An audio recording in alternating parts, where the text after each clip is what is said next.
Let's play a quick game of, well, let's call it spot the dysfunction. Oh, I've played this game. I've lived this game. Right. Okay, so you're at work right now. Scenario A, your boss measures your output down to the second, frowns if you laugh too loud, and basically treats you like a biological robot that just needs occasional refueling. Sounds blade. It is.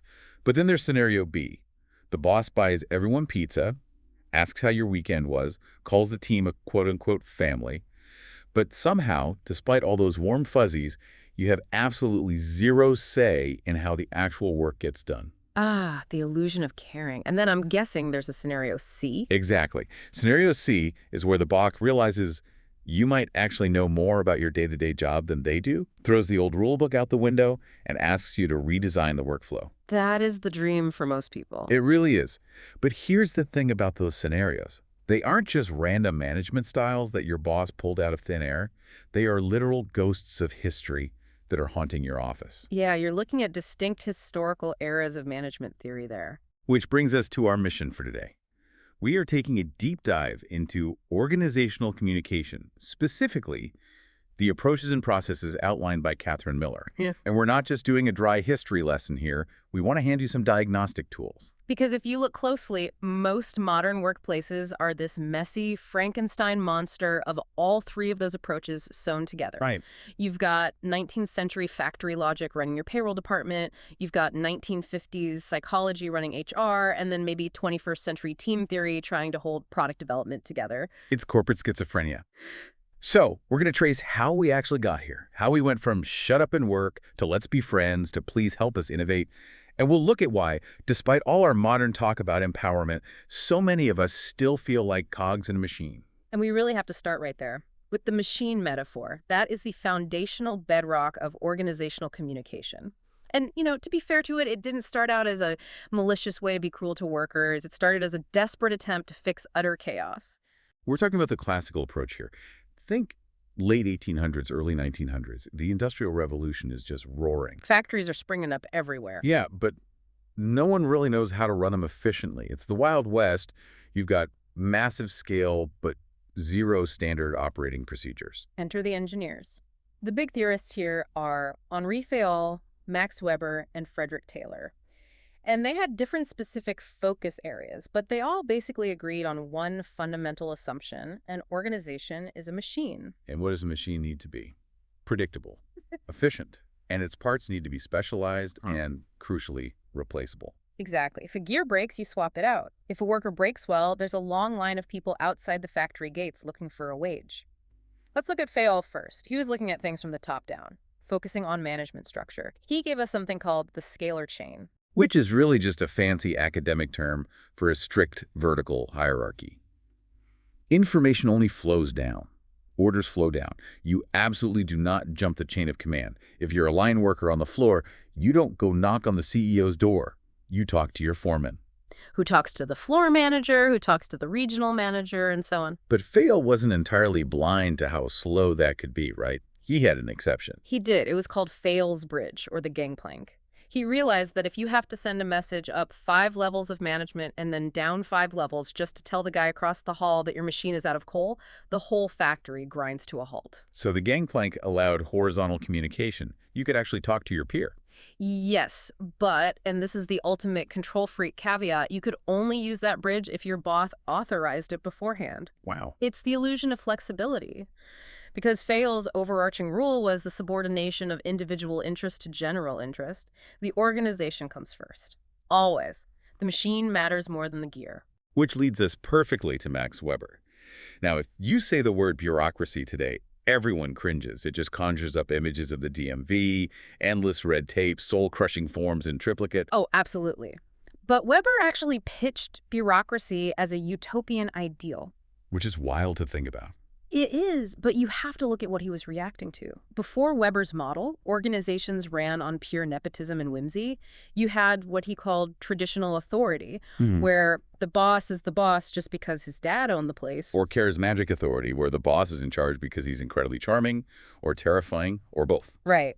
So if the boss just didn't like your face, you were fired. If you were the boss's incompetent nephew, you got the promotion. So Weber steps in and says, no, this needs to be rational legal authority. Exactly. power should rest in the position and the rule book, not the individual person. A true bureaucracy is a closed system. It shuts itself off from outside influences and personal biases to ensure that the rules apply to everyone equally. It was supposed to be the great equalizer of the working class. Bureaucracy is a social justice movement. I love that reframe. But then we get to Frederick Taylor. And I really don't think anyone can spin Taylor as a humanitarian. No. No, Taylor is probably the most controversial figure in classical management. His theory is scientific management. He was completely obsessed with finding the quote-unquote one best way to do every single job. He'd look at a bricklayer or someone shoveling coal, and he didn't see a human being or a craftsman. He just saw inefficient physical movements. Yep. He's the guy standing there with the stopwatch. He is. But the source material makes a really crucial point about why Taylor was so aggressive with this. He was fighting a phenomenon called systematic soldiering. Which sounds like a military term, but it's not. No, most managers at the time just thought workers were inherently lazy, that they were soldiering on the job, just goofing off. But Taylor realized the workers were actually being incredibly smart. Because of the piece rate system. Exactly. Under the old system, if you worked harder and produced more pieces, the boss wouldn't just pay you more forever. They would eventually cut the rate they paid per piece. So you'd end up working twice as hard just to make the exact same money you did before. So the workers socially pressured each other to keep productivity artificially low. It was a rational economic survival strategy. You tell the new guy, hey, don't bust the rate or you ruin it for all of us. Taylor wanted to completely break that standoff, and his solution was radical. He decided to take the control of how work is done away from the worker entirely. Management thinks, workers do. Right. He conducted these famous time and motion studies. He literally determined that the optimal weight of a coal shovel was exactly 21 pounds. If you used a bigger shovel, you fatigued too quickly. If you used a smaller one, you weren't moving enough mass per swing. It is brilliant engineering, honestly. But it completely strips the humanity from the person holding the shovel. He explicitly called workers sluggards who were too stupid to understand the actual science of their own labor. And that right there is the fatal flaw of the classical approach. It assumes people are motivated by money and nothing else. Communication is entirely top-down, it's mostly written down in huge rule books, and it is strictly task-focused. Which works great for actual machines. It works terribly for human beings. And that's where the history of how we work takes a really sharp turn. Because the machine metaphor didn't collapse because of some grand worker revolution, it collapsed because of a scientific mistake. The Hawthorne studies. This is my absolute favorite oops moment in the history of organizational research. Set the scene for us. It's the late 1920s, Western Electric's Hawthorne plant. Researchers come in, led by Elton Mayo, to do a very Taylor-style scientific study on factory lighting. They wanted to know, if we make the lights brighter, will the workers assemble these telephone relays faster? The illumination studies. So they turn the lights up and productivity goes up? Yeah. Success, right? Exactly. Hypothesis confirmed. But then, just to be scientifically thorough, they run a control, they turn the lights down, and productivity still goes up. Wait, what? Yeah. They keep turning the lights down until it's literally like working by moonlight, and productivity hits an all-time high. The classical engineers must have been losing their minds. They were completely baffled. It took them years to realize that the physical lighting was entirely irrelevant. Productivity went up because the researchers were paying attention to the workers, they were talking to them, they were treating them like individuals, not interchangeable gears. The Hawthorne effect. Just the mere act of paying attention to someone changes their behavior. It completely opened the floodgates. They did another experiment, the bank wiring room study, and found that social groups, the cliques on the factory floor, had way more influence on how much work got done than the boss's official rules did. Because if the friend group said, we're taking it easy today, everyone took it easy. Exactly. And this just killed the machine metaphor. It birthed the family metaphor, which is the start of the human relations movement. Management finally stops looking just at the hands and starts looking at the heart. Enter Abraham Maslow. We get his famous hierarchy of needs. The machine approach only satisfied the basement of that hierarchy, physiological needs and safety, mostly just via paycheck. Human relations said, hang on, these people have higher order needs. They need affiliation. They need esteem. And you get Douglas McGregor, who framed this paradigm shift as theory X versus theory Y. Right. Theory X is that old classical manager who thinks everyone is lazy and needs to be threatened with a whip. And theory Y is the enlightened manager who believes workers are self-motivated, seek responsibility, and actually want to achieve things if you just support them. So the workplace suddenly becomes a family. Communication opens up. We start seeing maintenance communication. Chatting at the water cooler is no longer considered stealing company time. It's building morale. It sounds lovely on paper. It does, but, and I have to play the cynic here for a second, is the family metaphor actually about empowering people, or is it just a slightly smarter, softer way to manipulate them? That is the critical question, and it's the exact reason we had to evolve again. There's a massive fundamental gap between the human relations movement and what came next, which is the human resources approach. The main critique of human relations is that it often devolves into what theorists call cow sociology. Cow sociology. Yeah. The idea that a contented cow gives more milk. Ah. So if I ask you about your weekend and I put a shiny suggestion box in the break room, you feel better about your job. And because you feel better, you work harder. But do I actually read the suggestions? Do I actually let you make real decisions about your work? Usually no. It's a complete facade of participation. We want your feedback, and then they throw that feedback straight into the shredder. Precisely. It can be incredibly manipulative, make them feel important so they comply with management's goals. That is where human resources sharply diverges. It shifts the metaphor from a family to a team. This is the brains over hands shift, right? Yeah. Yes. The human resources approach argues that employees aren't just feeling beings who need to be placated. They are thinking beings. They are cognitive assets. The person working on the assembly line literally knows more about the quirks of that machine than the manager sitting in an office ever will. If you don't use their brain, you are wasting a vital resource. Theorists like Blake and Maton mapped this out beautifully with their managerial grid. They plotted concern for people on one axis against concern for production on the other. Right, so that old classical manager, they are high production, low people, authority compliance. And the human relations manager, the one running the cow sociology, might be high people, but low production. They call that country club management. Everyone is having a great time at the company picnic, but the business is actually failing. So the ultimate human resources goal is team management. High concern for production and high concern for people. Rensis Lakert called this system a FEAT, a participative organization. It means decision-making is truly distributed. Communication isn't just orders flowing down or complaints flowing up. It flows everywhere, up, down, across. And importantly, the content of that communication changes. It's not just task communication or maintenance communication anymore. It's innovation communication. We are actively talking about how to solve problems and do the job better. Okay, so on paper, we've reached the promised land. We evolved from the machine that prioritizes efficiency to the family that prioritizes affiliation to the team that prioritizes innovation. We did. But if that's true, why does the modern workplace still feel so impossibly complicated? Why do people still burn out? Well, because the world didn't just freeze in place when Likert published his theories. We are now dealing with massive systemic complications that Taylor and Fail couldn't have even imagined. Specifically, we're talking about globalization, rapid technological shifts, and incredibly complex ethical landscapes. Let's really dig into that ethics piece, because the deep dive materials highlight how these historical models completely crash and burn when they hit modern, real-world ethical dilemmas. For example, let's look at the globalization case study about gift giving. Oh, this is a perfect example of a clash of frameworks. So imagine you're a U.S. manager, and your company sends you to Thailand to secure a major contract. Okay. In the U.S., under a classical, bureaucratic, rule of law mindset, giving a cash gift to a prospective client is bribery. It's unethical. It violates the employee handbook, and it is a fireable offense. Right. Rules are rules. Max Weber would be very proud. It applies to everyone equally. But in the Thai cultural context described in the text, gift giving is a deeply embedded, mandatory ritual of respect. It is literally how you build the relational foundation to do business.